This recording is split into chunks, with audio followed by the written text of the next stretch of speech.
विधानसभा के वोटर्स होंगे, आपको पर्सनली जानते होंगे, आपको पर्सनली पहचानते होंगे।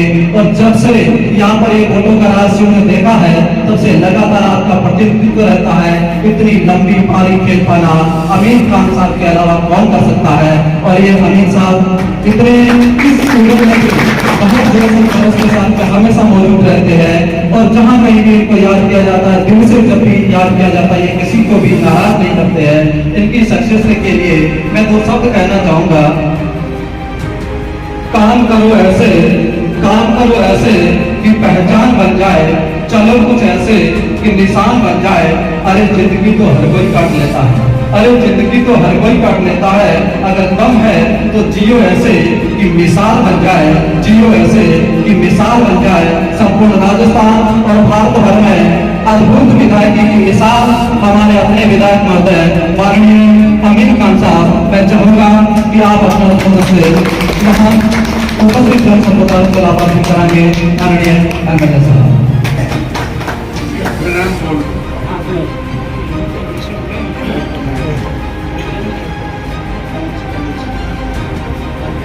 मेरी ग्राम पंचायत आचार्य की भूमि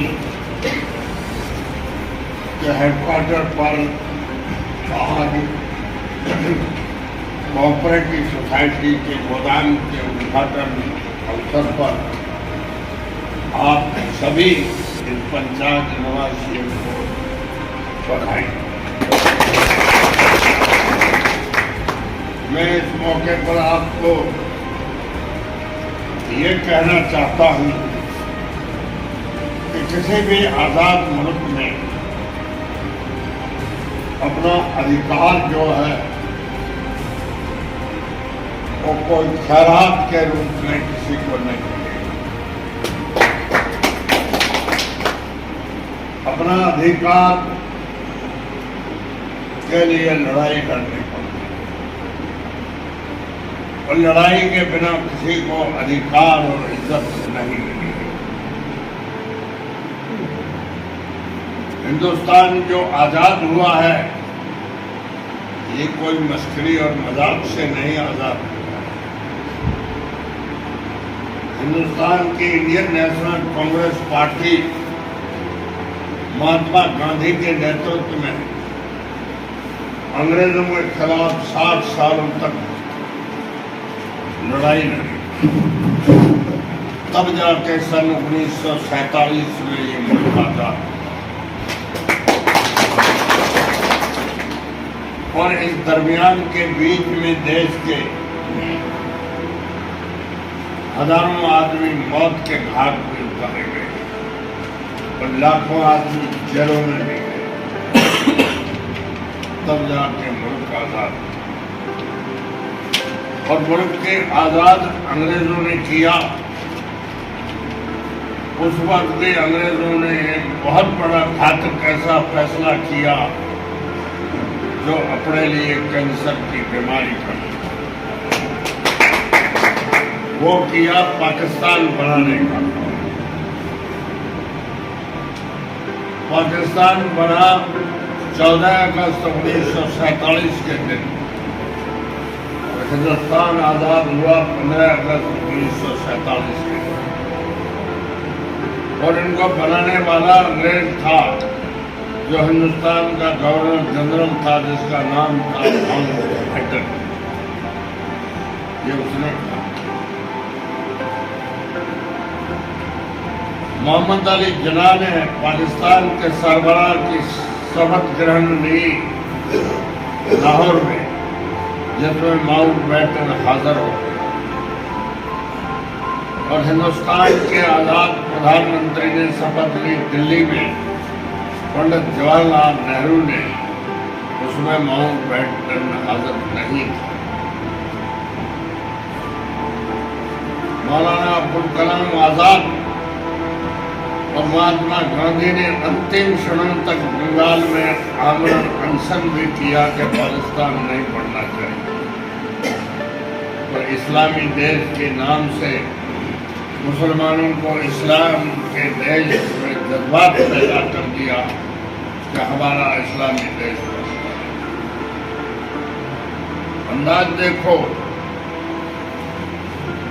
दुनिया पागल जल्दी बनती है और समझदार बहुत देरी से बनती है। मोहम्मद अली जिन्ना मुस्लिम लीग का लीडर बना, जबकि वो मुसलमान था ही। वो सुअर का गोश्त खाता था, दाढ़ी उसने रखी नहीं, पूरी उम्र में एक वक्त भी नमाज पढ़ी नहीं। उसके घर में औरत थी, वो मुसलमान नहीं थी, अंग्रेज थी, जिससे निकाह की नहीं। तो किस बात का मुसलमान?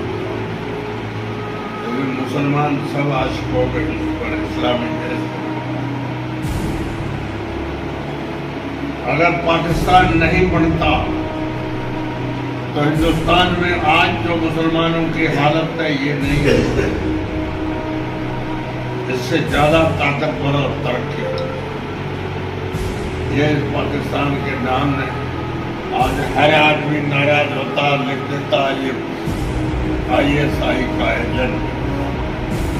जो ISI है क्या, इसमें कोई समझ नहीं। तो पाकिस्तान एक अपने लिए कैंसर की बीमारी है। आप अनुमान लगाओ, छपरा अकाल पड़ा इस मारवाड़ में भयंकर।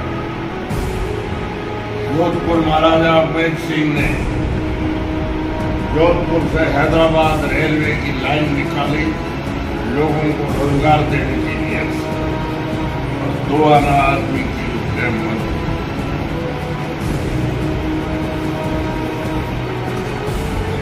शनिवार अकाल पड़ा, और जब जब अकाल मारवाड़ में पड़े, यहाँ के सैकड़ों लोग सिंध में जाके पेट भर के बरसात पड़ती तो वापस अपने गूंगा में एक सेठ था जिसका नाम कुरैश था। उसकी भी बात मशहूर है, जब सिंध जाते थे गरीब मजदूर जाने वालों को, गूंगा के रास्ते से जो निकला उसको उठा नहीं जाने दिया।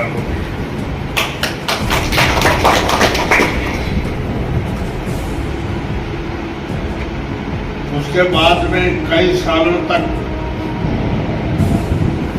पाकिस्तान में अनाज ज्यादा था, अपने पास नहीं। पाकिस्तान में लोग भूखे नहीं थे, अपने यहाँ भूखे थे। सन 1969 के बाद में देश की प्रधानमंत्री जब इंदिरा गांधी बनी तो हिंदुस्तान में खेतीबाड़ी महकमे को जबरदस्त उसने तरक्की दी।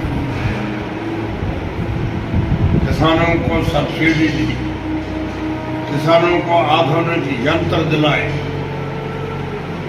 और किसानों को फ्री कई सुविधाएं दिलाई। आज हिंदुस्तान अनाज के पोजीशन में ऐसा है कि विदेश को अनाज एक्सपोर्ट कर रहा है। और अखबारों में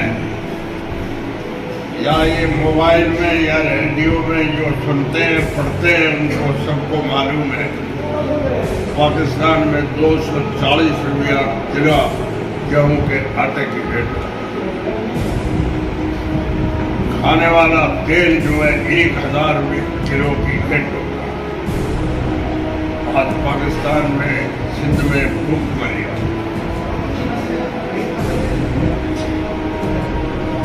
ऐसी बातें मेरे को कहने का मतलब है, ये कांग्रेस पार्टी के महान ईमानदार भूतपूर्व नेता जो देश में मर चुके अभी जिंदा नहीं है, उनके दिमाग की क्रांतिकारी योजनाएं हैं, उसकी वजह से आज हम जो बातें उन नेताओं की ऐसी है। आज के जमाने में जो आदमी एक बार 5 साल MLA बना, उसके पास 50 लाख का बंगला, 50 लाख की एक घूमने के लिए गाड़ी, और दिन में 4 बार कपड़े बदलते। जोधपुर के बरकत साहब जो राजस्थान के मुख्यमंत्री रहे,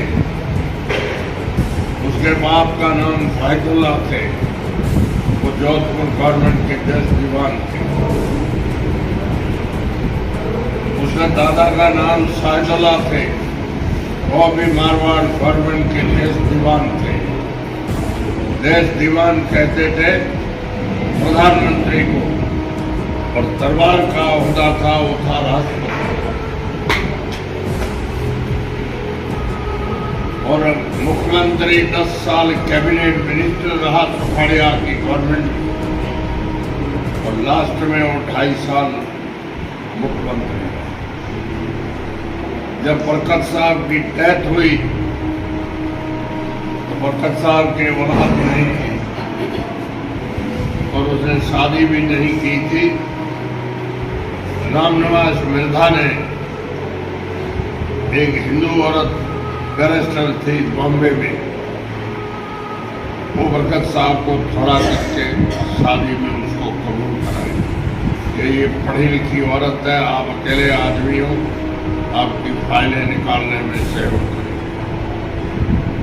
और खानदान के हिसाब में आपको डरने की जरूरत नहीं, क्योंकि इस औरत की उम्र 50 साल से ज़्यादा है, अब कोई बच्चा नहीं हो सकता।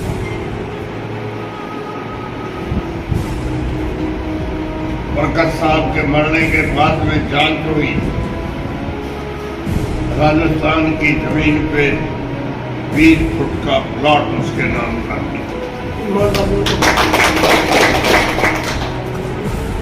राजस्थान सरकार को विचार करना पड़ा कि इसकी विधवा औरत कहाँ जाएगी। सिविल लाइन में गवर्नमेंट को फैसला लेना पड़ा कि जब तक जिंदगी है इस बंगले में रह फ्री, और क्योंकि बरकत साहब के न तो प्लॉट है न कोई मकान है, कोई माई का लाल आ जाए ऐसा नहीं है। जो 3 पीढ़ी तक हुकूमत में रहा और जिसके पास एक प्लॉट, ऐसे नहीं अब लोग बेईमान ज्यादा हो गए। पहले ऐसे ही ईमानदार दूसरे मोहनलाल सुखाड़िया का नाम राजस्थान में आधुनिक राजस्थान का निर्माता है। वो 17 साल चीफ मिनिस्टर रहा, 5 साल गवर्नर रहा, एक बार लोकसभा का सदस्य भी रहा, और एक बार उसकी औरत भी लोकसभा की सदस्य रही। उसके पास एक उदयपुर में रहने के खुद के लिए मकान है, कोई संपत्ति नहीं। अपने यहाँ ये जालम सिंह एक बार एमएलए बना है, 70 में इसका कोई घर था हुआ नहीं था, बंगला बना हुआ। जैसलमेर में पेट्रोल पंप है, जोधपुर में 50 लाख का बंगला है। अंदाज करो लोग किस तरह के आते। पुराने जमाने बहुत ईमानदार लोग रहे, उन ईमानदारों की वजह से अपने को आज़ादी मिली। ज्यादा व्यास कम समय चीफ मिनिस्टर रहा, लेकिन उसका भी जमीन पर कोई आता पता नहीं था काम का, ये भी मालूम। मेरा कहने का मतलब है कि ईमानदारी की लाइन सबसे ऊंची है। आज किसी के पास 50 बंगले हैं, वो कल बयान धूड़ चाटेंगे, लोग उसको भी जाके कब्र में दफना देंगे, और बंगले वहां कब्र में नहीं आएंगे। इसलिए दुनिया में जितनी भी नीति है और रहम दिल से गरीबों की मदद की है, वही चीज काम आएगी, बाकी कोई चीज काम आने वाली नहीं। आज इस जमीन पे आखिर में नाम धनी का रहेगा, बाकी किसी का नहीं रहेगा। इस देश के बड़े बड़े बादशाह हुए, उनका भी नामो निशान मिट गया। मैंने किसी जाति के हिसाब से तरक्की करने की कोशिश नहीं की। आपकी पंचायत की तरह दुदोड़े गांव में भी पंचायत बनी है जो नहीं बननी चाहिए, भौगोलिक स्थिति में वो ठीक नहीं थी। आपकी पंचायत का भी लोगों ने जबरदस्त मेरे सामने विरोध किया था, मैंने नहीं माना। कुबड़िया पंचायत बनी, उसका भी लोगों ने जबरदस्त विरोध किया और दिल्ली तक मेरे खिलाफ शिकायतें की, अंत मैंने नहीं मानी। द्राभाई रोही ऋण में रेगिस्तान में घरों में जहाँ मार्ग नहीं है वहाँ पंचायत बनाई, उसका भी विरोध। और ये मैंने बनाई गरीब और कमजोर और अशिक्षित लोगों में इसलिए कि इन लोगों को भी आज़ादी की कोई बात दिखनी चाहिए और हमने उसकी परवाह नहीं की और न किसी से हमने 1 रुपया खाया। आप लोगों को अंत में एक ही बात कहता हूं, जमाना बिल्कुल बदल चुका। पुराने जमाने की बात अब कोई अपने काम नहीं आया। पुराने जमाने में अपने बाप दादे 7 पीढ़ी 10 पीढ़ी जो रहे उनका गुजारा था मवेशी पर, डागो भेड़ बकरी खाए। अब वो रह नहीं सकती क्योंकि आबादी बढ़ने से जमीन खत्म हो गई। अब जब रोही और जंगल नहीं रहेंगे तो मवेशी चाले की जगह नहीं, मवेशी रह नहीं सकती। अब रोजी इल्म और हुनर से मिलेगी जो देश में विदेश में प्रदेश में अपने हिंदुस्तान के पढ़े लिखे काफी इंजीनियर अमेरिका लंदन तक गए जहां लाखों रुपया तनख्वाह ले आते और अनपढ़ को वहां कोई मजदूर नहीं रखे। इसलिए पढ़ाई लिखाई की जिम्मेवारी व्यवस्था सरकार की है और बच्चों को संभालना और 20-25 साल तक पढ़ाई पर निगाह रखना ये उनके माता। आज जमाने में जिसके घर में इल्म नहीं है और जमीन नहीं है वो घर सबसे ज्यादा भूखा भटोड़ा और बेकार घर कहला जाएगा। अच्छा घर उसको कोई समझदार आदमी नहीं। इसलिए पढ़ाई पे ज्यादा ध्यान रखो और पढ़ाई में आपके बाप के घर का क्या जाता हो।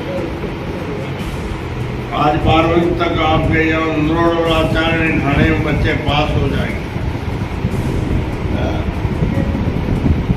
और कॉलेज गढ़ा रोड में है, कोई दूर नहीं है। गढ़ा रोड शिव में कॉलेज, रामसर में कॉलेज है। हम जिस जमाने में पढ़ते थे उस जमाने में बाड़मेर जिला हेडक्वार्टर पर 8वीं स्कूल थी और गांव में स्कूल कोई मैंने आंखों से नहीं देखी। मैं जो पढ़ा हुआ हूँ, हिंदी पढ़ लिखना जानता हूँ, मैंने पहली किताब भी पास नहीं की। तो पढ़ियों की पोशाक जो थी उस पोशाक में स्लेट पर हमारी पढ़ाई। इसलिए भाई पढ़े लिखाओं की जरूर ज़्यादा कीमत रहेगी। पढ़े लिखे लोग ज़्यादा सुखी रहेंगे, पढ़े लिखे लोग इज्जतदार रहेंगे और बाकी जानवरों की तरह रहेंगे। जानवर मत बनो, यही हमारा कहना। इंसान इसलिए पढ़ाई की कीमत है और बगैर पढ़ाई के इंसान बन नहीं सकता। पढ़ाई करो, आप मुसलमान हो, दीन की भी पढ़ाई करो, 5 वक्त नमाज भी कायम रखो और ये पाखंडी लोगों से बचने की कोशिश करो। पाखंडी लोग इंसानों को गुमराह कर देते हैं, एक दूसरे नंबर के खुदा भी बता देते हैं। परसों में गया ये सोंदरा में कोई गांव एक राजपूतों की बस्ती है। मैंने खाना वहाँ खाया तो दो राजपूत करीब मेरे पास बैठे थे। उन्होंने कहा साहब हमारे आता है समिंद कीर का पोतरा दादा साहब है, वो हमारे को बहुत दुआ देते हैं। तो मैंने कहा आप क्या देते हो? तो साल में घर में डेरी बकरी, आज बकरी की बहन को 15,000। तो फिर मैंने कहा उससे फायदा क्या मिलता है? तो साहब वो दुआ करी असांजे घर सेम में कोई विषयर होए हमें जो ये इनकार करने से जरूरत ही है ये बात तो अपने तो आकार ही तो मैं जो यार वो तो आलिशान फकीर से तो हुए रखवाना और मुसला के बड़े बहुत आमने तो मैं बीजी कोई बात तो मैं बीजे वो शांत हुई प्रोग्राम में जीवरी जीव प्रयोग ला रहे और वो लकड़ी लगी है ठोक ठोक साहब पड़े हुए गाँव इस सेम में ठोक कुल पड़े वाला है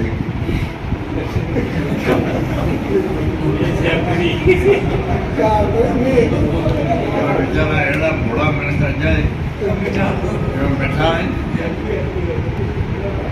तो ये खंडी चीजों से दूर रहो। दुनिया सारी का बादशाह अंत में खुदा एक है, बाकी कोई इंसान नहीं है। आप मेहरबानी करके पढ़ने की कोशिश करो, आपस में मेल जोल की हिंदू मुसलमान कोशिश करो, न होना चाहिए। यही बात मैं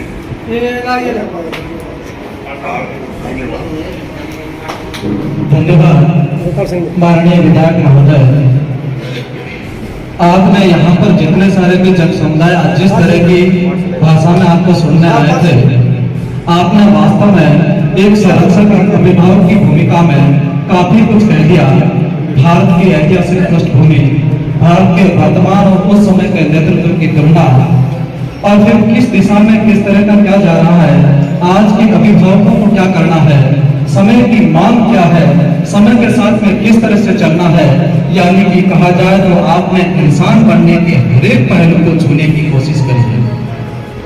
मैंने साहब को कई बार सुना है कि मैंने 5वीं तक तालीम नहीं ली है। साहब यहाँ तालीम लेने से जानकारियां हासिल नहीं होती, यहाँ तजुर्बे से सब कुछ होता है। और जिसका जीता जागता उदाहरण हमारे सामने माननीय अमीर साहब है। आज के पढ़े लिखे बारिस्टर को भी भारत की इतनी ऐतिहासिक पृष्ठभूमि का वो भी एकदम तथ्यात्मक रूप से जानकारी होना बहुत मुश्किल काम होता है। और आपको सब कुछ एकदम मौखिकली याद है। फिर जब से इंडिया बना तब से लेकर के आज तक, चूंकि आप उसके साक्षी हैं, आपने भी उसके अंदर बढ़ चढ़कर सक्रियता से हिस्सा लिया है। आपने तजुर्बे से सब कुछ हासिल किया है। और आजकल के नेताओं का भी आपने नसीहत दी है कि आप नेता जो आप लोग हैं, आपके सामने विजन क्या है, किस विजन से आप वोटर्स का वोट मांगते हैं।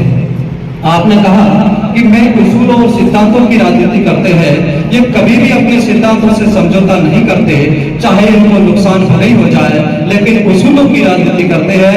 इस तरह के उसूलों के धनी माननीय अमीर साहब के लिए मैं चाहूंगा कि एक बार जोरदार करतब से